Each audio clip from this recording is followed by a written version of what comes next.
You're watching How Leap. Let's learn how to save videos from Google Drive to your Android phone. First, open the Google Drive app, navigate to the video file you want to save, tap the three vertical dots next to the video's name. From the menu, select Download or Make Available Offline.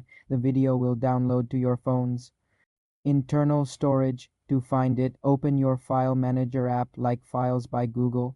Go to the Downloads folder. The video should be there. If it's not, check the Drive folder within your file manager. Alternatively, you can use the offline feature in Google Drive to pin the file. Open the video in Drive, tap the three dots, and select Available Offline.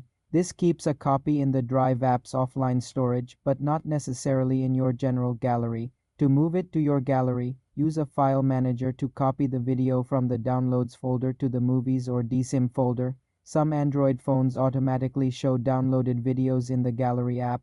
If the video is shared with you and you don't have download permission, you may need to request access from the owner. For large videos, ensure you have enough storage space. For more simple computer tutorials, subscribe to the channel.